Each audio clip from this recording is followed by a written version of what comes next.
Hello friends, welcome back to my YouTube channel. I am your friend Dr. Khwahish Ayan and you are watching my YouTube channel Dr. Khwahish Ayan Healthcare. Friend आज मैं बात करूंगा DKA diabetic keto acidosis की।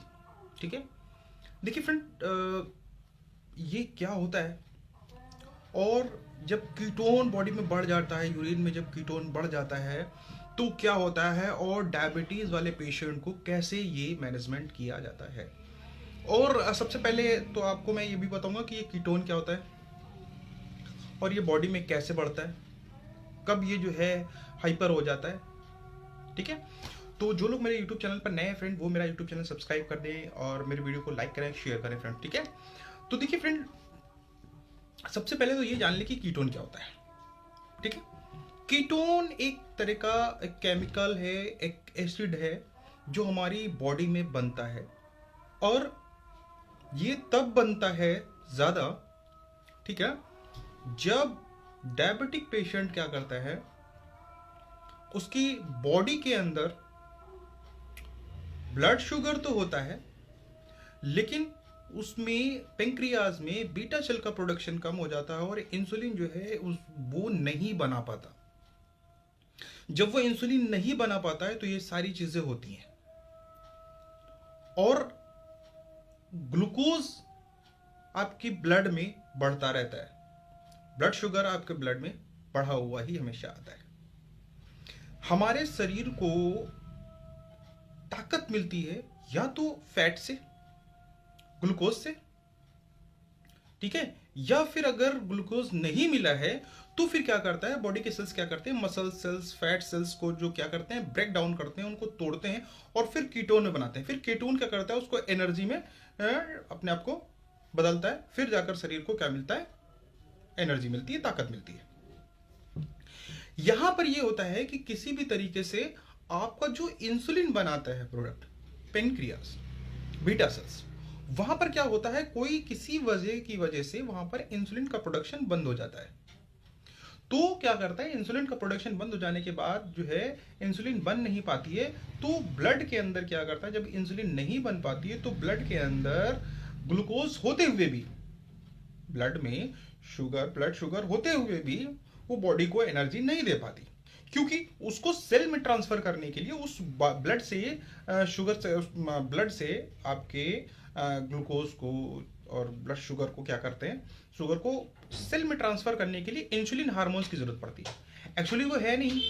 ठीक है, तो क्या करता है, फिर वो ट्रांसफर नहीं हो पाता, जिसकी वजह से आपका पीएच बढ़ जाता है, आपका सोडियम पोटेशियम भी इफेक्ट करता है, आपका बीपी, जाहिर सी बात है सोडियम पोटेशियम अगर इफेक्ट कर रहा है तो फिर बहुत सी सारी दिक्कतें आएंगी, आपकी ब्लड प्रेशर से लेकर बहुत सी दिक्कतें आएंगी, क्योंकि वो एसिडिक होता है, बॉडी में एसिड लेवल को बढ़ा देगा। ठीक है, जब भी कीटोन आपका पॉजिटिव का बहुत, फिर आपके पास बहुत सी दिक्कतें फेस करना पड़ सकता है आपको। तो मैंने क्या कहा, कीटोन जो होता है वो इस वजह से बढ़ता है कि अगर डायबिटिक पेशेंटों में, डायबिटिक में क्या हुआ, पेंक्रियास, बीटा सेल्स सही से काम नहीं कर पा रहे हैं, जो इंसुलिन का प्रोडक्शन नहीं कर पा रहे हैं, जिसकी वजह से क्या होता है कि आपके ब्लड में ब्लड शुगर होते हुए भी, ग्लूकोज होते हुए भी आपकी सेल्स को ट्रांसफर नहीं हो पा रहा है। क्यों? क्योंकि सेल्स को ट्रांसफर करने के लिए क्या चाहिए, इंसुलिन चाहिए। इंसुलिन हार्मोन्स अब नहीं है तो वो सेल्स में ट्रांसफर नहीं हो पा रहे हैं, एनर्जी नहीं जा पा रही है। तो पूरी बॉडी में एक तरह से एसिडिक हो जाना, पूरी बॉडी का एसिडिक हो जाना और कीटोन्स पॉजिटिव में हो जाता है, डी के डायबिटिक कीटो एसिडोसिस।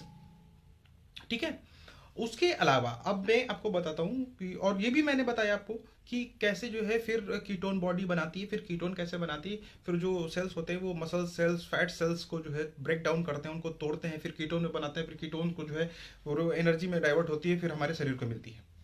तो इसका मैनेजमेंट करने के लिए क्या होता है कि आपको इंसुलिन, मेन चीज है, इंसुलिन का प्रोडक्शन नहीं हो पा रहा और आपका पेंक्रियाज इंसुलिन नहीं बना पा रहा। ठीक है, तो क्या करना पड़ता है, इसमें इंसुलिन देना होता है। आपको अलग से इंसुलिन देंगे, जब आप अलग से इंसुलिन देंगे तो आपके जो इंसुलिन बना रहा है पेंक्रियाज, उसको टाइम मिलेगा, वो अपने सेल्स को जो क्या करेगा, जो आप बाहर से अलग से उसको जो है इंसुलिन दे रहे तो वो क्या करेगा, अपना उसको टाइम मिलेगा, इंसुलिन उसका पूरा हो गया और फिर वो अपने सेल्स को रिपेयर करेगा, बीटा सेल्स को रिपेयर करेगा, सब कुछ चीज को रिपेयर करेगा। तो जब वो सेल्स को रिपेयर कर लेता है तो फिर क्या करता है, फिर वो अच्छे से काम करने लगता है। तो जब वो बाहर से इंसुलिन मिल रही है, उसके प्रोडक्शन वैसे भी कम था, उसका वीक हो गई थी मशीन वो, तो वो धीरे धीरे अपना वो काम करनी पड़ती है और वो कर लेते हैं। और जो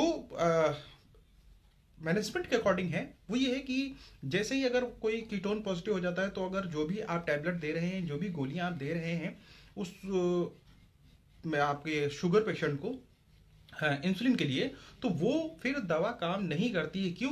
क्योंकि फिर वो बीटा सेल्स को क्या करती है, डेड कर देती है अगर कीटोन पॉजिटिव आता है। तो फिर एक टाइम ऐसा आएगा कि फिर वो टैबलेट्स काम करना बिल्कुल बंद कर देगी। तो होता यह है कि पहले उसको बाहर से उसको इंसुलिन दिया जाता है, फिर जब वो इंसुलिन से कर लेता है फिर 3 महीने के बाद उसको जो है टैबलेट शुरू करी जाती हैं।